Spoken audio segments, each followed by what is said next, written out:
Is it technically a post-game show if there's still 2 minutes to go in the basketball game? I don't know, but I couldn't wait anymore, and the lead is 45. Watch it on mute. Let's talk Warriors on Locked On Warriors right now. Who cares now? Because I'm here, and I would like to think that I am wanted here. Most importantly, he a dog. We got 4 championships. You are Locked On Warriors. I know Jimmy drinks great wine. Your daily Golden State Warriors podcast. Part of the Locked On Podcast Network. Speculation is just what it is now. Your team every day.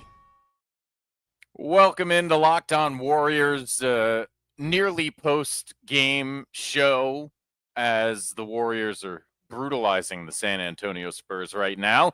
We are part of the Locked On Podcast Network, your team every day, and this episode is brought to you by Game Time. Download the Game Time app, create an account, and use code LOCKEDONNBA for $20 off your first purchase. Nice.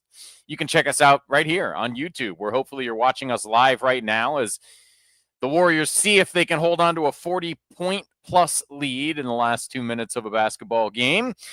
Toss us a like, subscribe, then we'll let you know when we go live. You'll get all the great content. It's all free. I'm Matt Kolsky, formerly of 95.7 The Game and KNBR in the Bay Area. Maybe hear me on KNBR every now and again these days. Also a regular co-host of this show, and happy to be here tonight. It's a happy night. Everybody should be very happy. I want to hear nothing but happiness from everybody. I'm sad about our first comments. So far, so bad. You guys are doing a bad job. The Warriors did a great job. Just let's be happy. Okay? Let's be happy about what happened tonight. The Warriors are going to finish off a win by probably 40 or more. And I don't know what more you want. Yes, it's just the Spurs, but you play the games that are on the schedule. We talk about this, a lot this season. Probably too much this season, if I'm totally honest. The reality of the situation is most of the games you have left are against teams that you probably wouldn't call a playoff test, right? But if you're going to play those teams, this is what it should look like.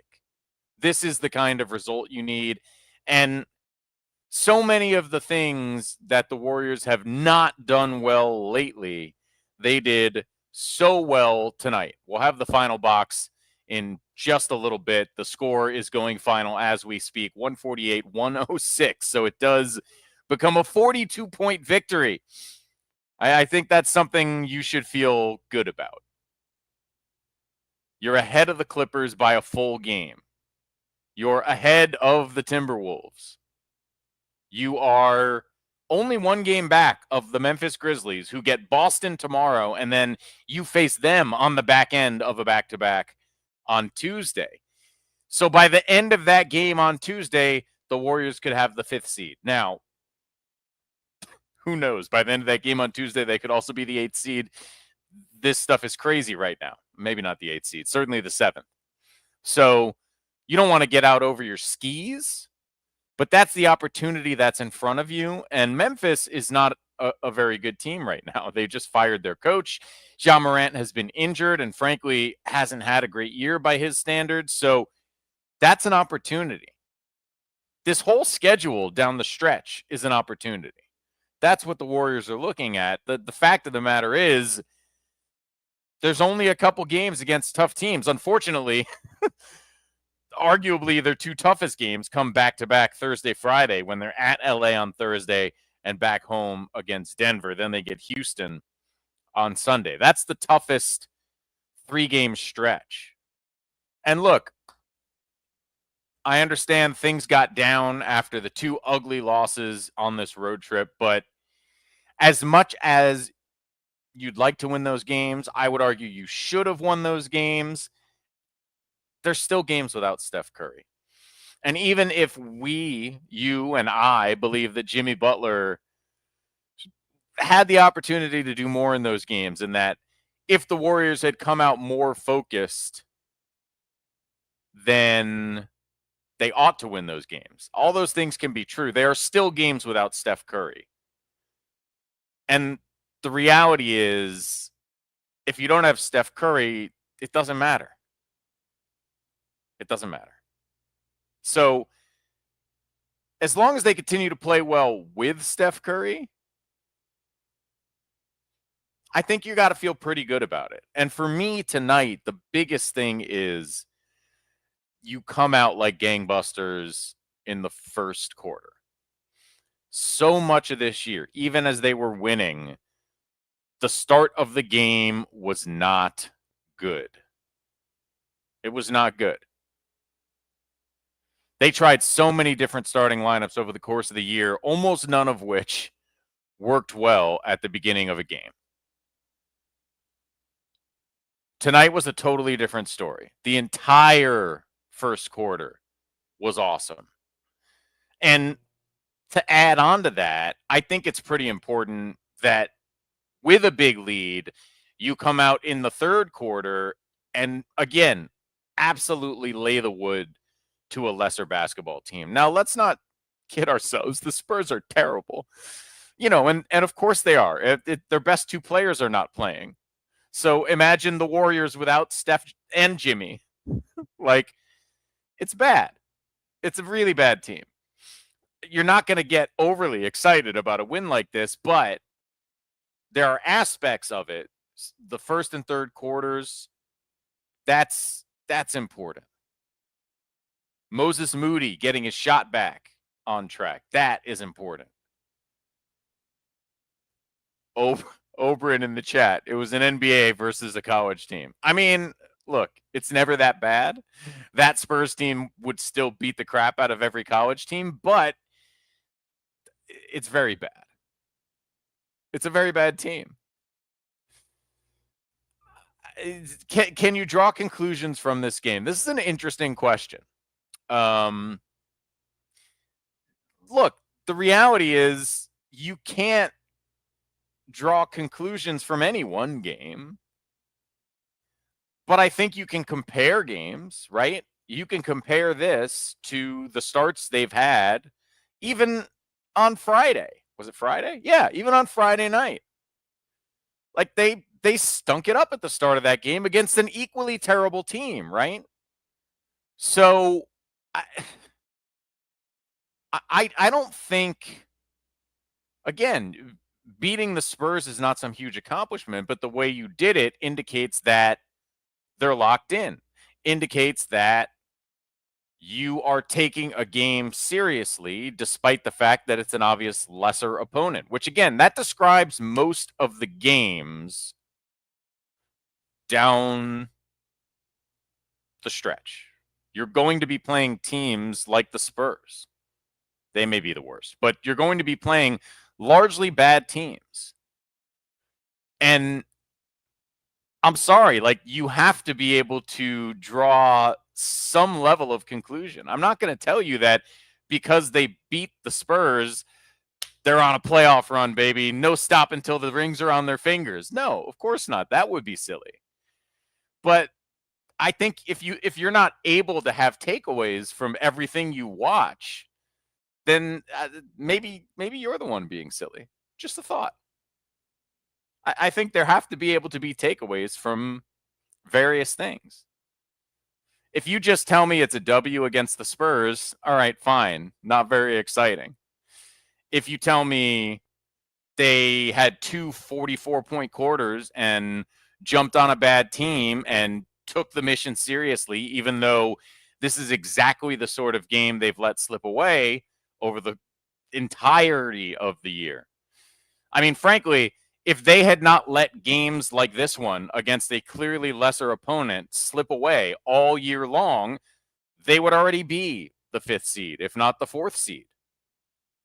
So, yeah, you're not going to throw a party over this, but to say there's nothing to take away from it, I think, is narrow-minded. And again, it's an opportunity to get guys going.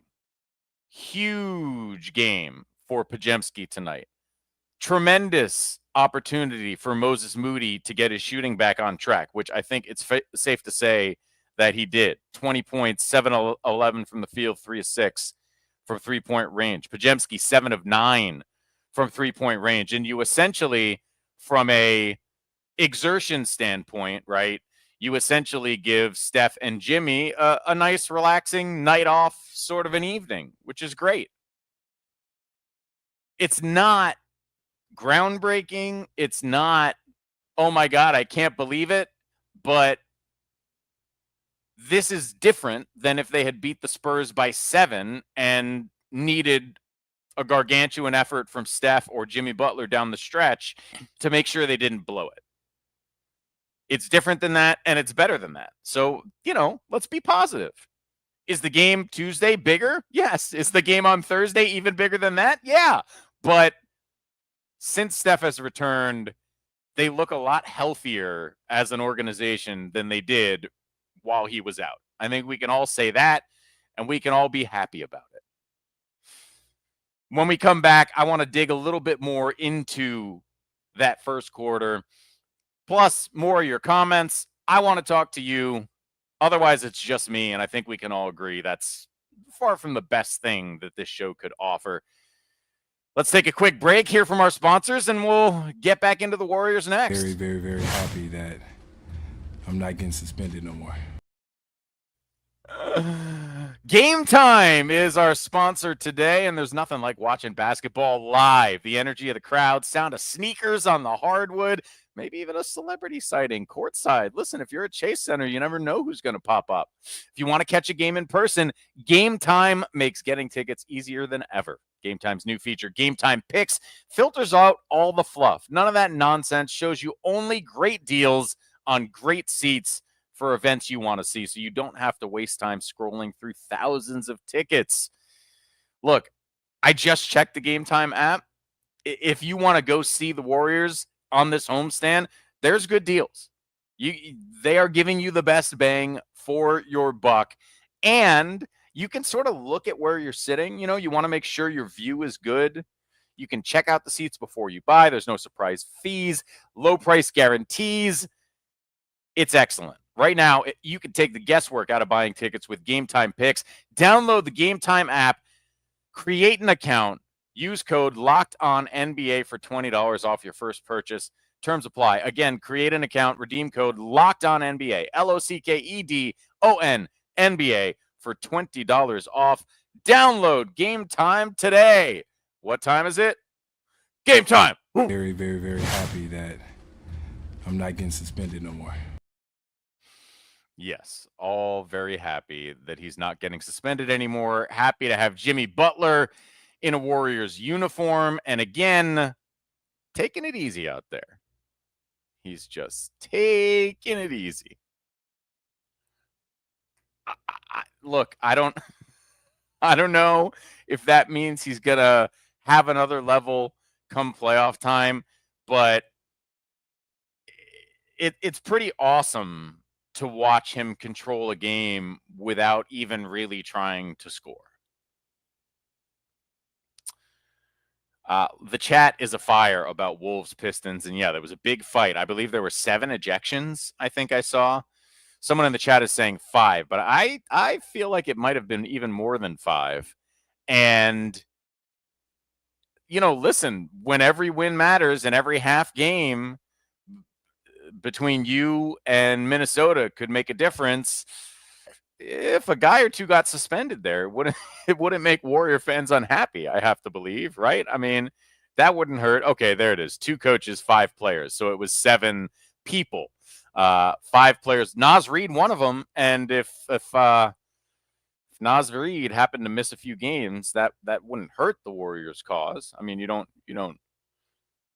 wish for anybody to get suspended, but I guess Dante Vincenzo was in there. I assume Beef Stew got ejected. Again, I haven't seen it. I was just seeing tweets and social media stuff about it. But yeah, bench is cleared in T-Wolves Pistons. That game ongoing right now. Let's see. We are in the 4th quarter. And right now, Minnesota up 7, which is not the outcome you would want if you're a Warriors fan. But let's see. We got about 10 minutes to go there. And of course, Isaiah Stewart started the whole thing. Thank you to the chat for keeping us informed on that. Back to what the Warriors were able to do tonight. And you know what? There have been enough comments in the chat now that I'm going to do a little bit of Kuminga stuff. First of all, like, anyone who says, I hope it's a season-ending injury, you're just not that awesome of a person. It was a little weird. He fell on his behind, and then it was ankle soreness. My suspicion is that he is pretty much fine, and that there was just no reason to bring him back into a game that you were up by 30 at halftime. The first comment in the thread was, I hope it's a season-ending injury for Kuminga. So, like, I just hate to see that stuff. There's a lot of controversy surrounding Jonathan Kuminga. I will say he was playing well in the time that he was on the floor tonight. Granted, that was only 6 minutes, but the most important thing to me remains with Kuminga that the best version of the Warriors is a version that gets something positive out of him. So I continue to believe they need to figure that out. Find a way to get something positive out of Jonathan Kuminga, whether he's going to be a part of the future or not.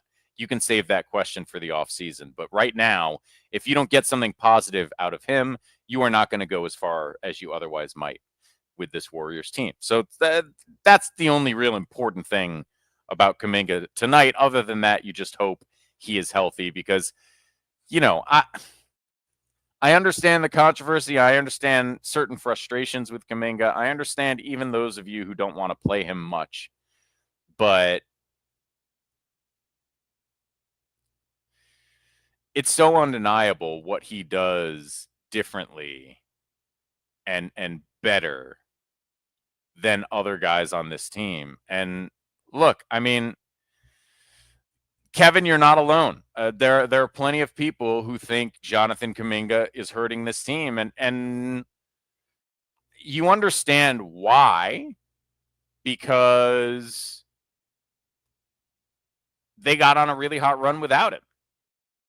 I think it's important to understand that was a coincidence. And the notion that the stats prove that he helps you lose is just a pretty silly view of it. The guy, again, is the best athlete on the team. He is probably, depending on how Butler's playing on a given night, the second or third best guy to have the ball if you absolutely need a bucket and you just need someone to take the ball to the rack. He is a very good point of attack defender when he is locked in. Now, there's also plenty of criticisms on the other side, right? He's not locked in enough on both ends of the floor. And I think, without going deeply into it, obviously I've been more of a defender than not of Jonathan Kuminga over the course of his career. And I could do that again, but I don't think we need to have that argument now. What I will say again, and I don't want to repeat myself too many times, but this team doesn't have a ton of talent, of just pure raw talent. Obviously, the top of the roster, Steph and Jimmy, are unbelievable.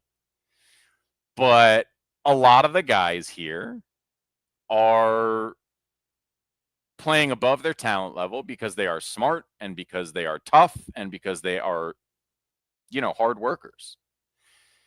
And that only goes so far. That's all. This is the idea that I like. Sign and trade Kuminga for Andrew Wiggins. Hey, man, that would be one of the most incredible turns of events. Really incredible. And honestly, I hadn't ever thought of it until this moment, but I wouldn't rule it out. It would be remarkable. And I do think there's a valid question of how he fits and whether he'll be a part of the future of this team. I think those are all valid questions that need to be asked in the offseason. But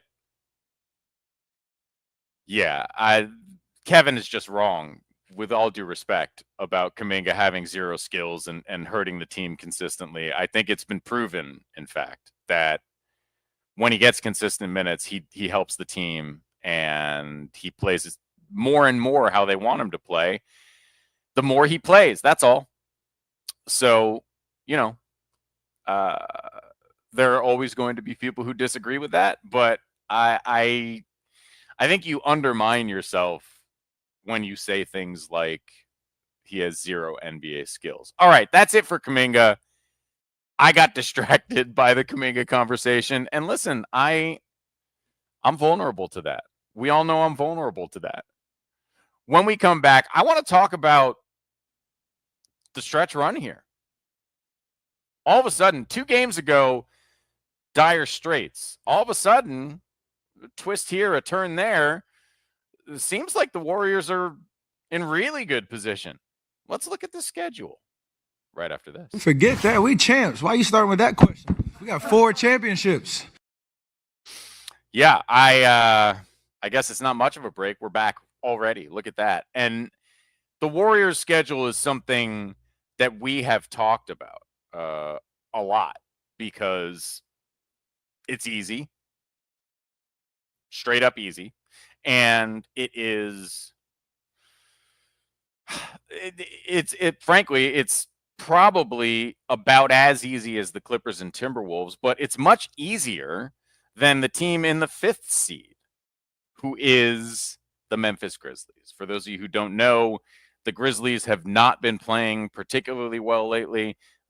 They fired their coach, shocking the world, essentially, just a few days ago. Taylor Jenkins had been the Grizzlies coach for a while. He just became, I believe, the winningest coach in Grizzlies history. Grizzlies are 4-6 in their last 10. They've lost 2 in a row. They have Boston tomorrow before the Warriors visit on Tuesday, rather. So right now, a game behind. If the Grizz lose to Boston, then a win for the Warriors in Memphis on Tuesday would put them square in the 5th seed, and it would give them the tiebreaker for that 5th seed as well, which, whether it's the 5th seed they're battling for, Memphis is now right in that battle for that entire stretch from 5th down to 8th at least. I think it's probably going to be tough to catch the Lakers, although, if you beat them, that certainly goes a long way.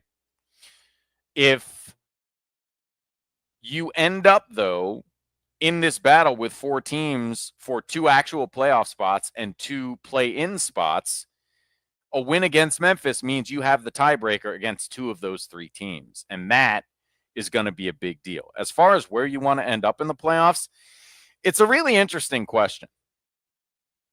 Would you rather play the Los Angeles Lakers, the Denver Nuggets, or the Houston Rockets in the first round?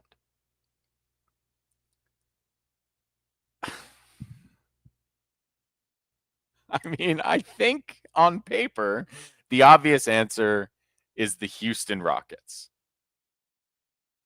If you had the choice, listen, you're going to have to play all good teams regardless, right?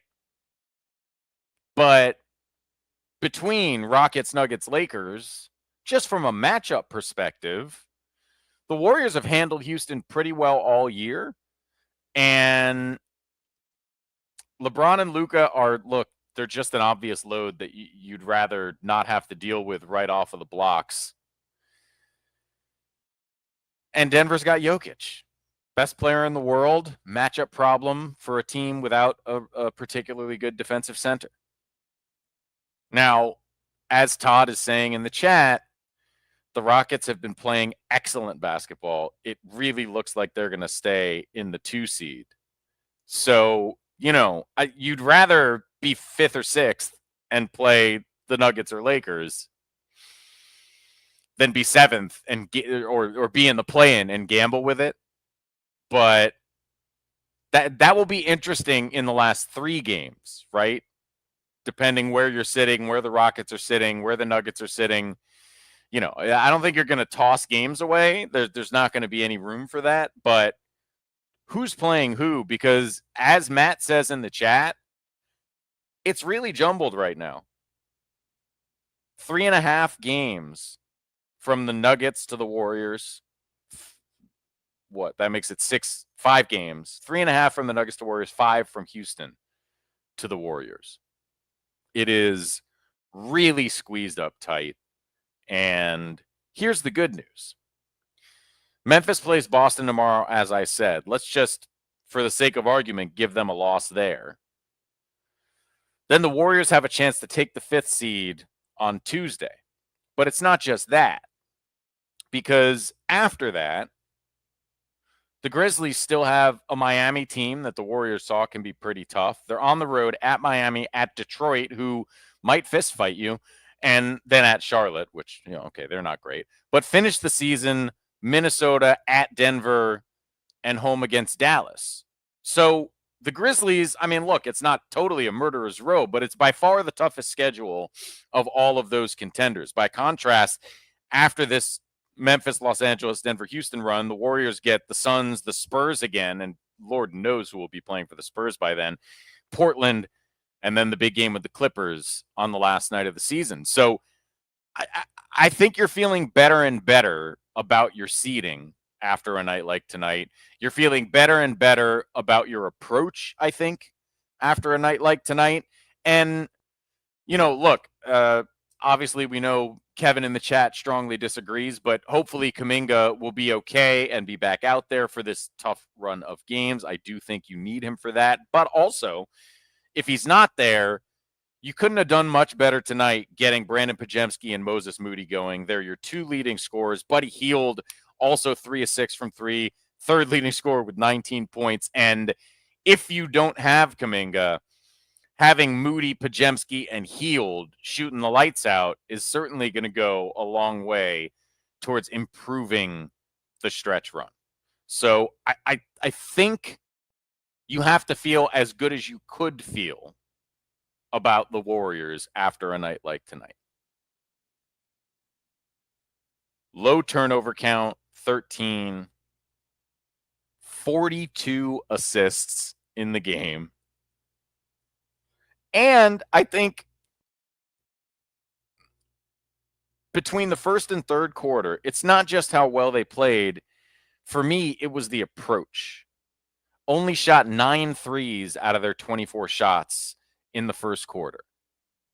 And it was getting to the rim, getting things going. And then, once the defense was collapsing more, starting to take open threes. It was Steph Curry drawing extra attention, not having to do the hard work of getting tough shots, and everybody else taking what was given. It just looked like a team that knew exactly how it wanted to play and executed absolutely to a T tonight. And in those moments where so many times this year they have let a bad team sneak back into it and had to play hard down the stretch to win, every time the Spurs look like they might make a run tonight, the Warriors push back and push the lead a little further. And, it was up to, 20-something at halftime. Then you're up to 30 at the end of the third. Like they won every quarter tonight. Again, a 44 and a 43-point quarter, then finish it with 37. They took care of business in a way that was super convincing. And that's all you can do when you line up against a team as broken down and decimated by injury as the Spurs were tonight. The latest on Jonathan Kuminga, he was held out of the game. They called it right ankle soreness, which was a little bit weird. Just a little bit weird because he fell on his butt and he was grabbing his hip and sort of lower back as he was walking off the floor. The fact that they called it ankle soreness makes me think the back is fine and that he will probably be on the floor on Tuesday night when, look, if all goes according to plan, that's going to be an opportunity to jump into the 5th seed. That seemed pretty weird just a couple of games ago and totally insane a couple of months ago. And I think it's important we keep that in mind as we head down the stretch and into the playoffs with the Warriors here. None of this seemed possible before the Jimmy Butler trade. And I'm not saying it's all gravy. Like, you still should have expectations and you want the team to get the results that it should be able to get. But it's a much better place to be Warrior Land than it was middle of January when it looked like, oh boy, are they going to be slipping into the lottery? What's even going to happen here? Once again, Tuesday night against Memphis, I expect I will be back here with my man Chuck for the post game on that one. Memphis is slipping and sliding. They're a game ahead of the Warriors right now, which means if they lose to Boston tomorrow and the Warriors beat them on Tuesday, the Warriors will be the 5th seed, scheduled for a first-round matchup with the Los Angeles Lakers. And I'll tell you what, that would be entertaining, and I guarantee Adam Silver would be one happy bald man to see Steph Curry and LeBron James once again in the NBA playoffs, even if it's round one. To be able to get the old farts doing it again would be a really very exciting thing for everybody. Explosive ratings. That's right. That's what the NBA wants more than anything else. I will talk to you on Tuesday night. Huge win for the Dubs.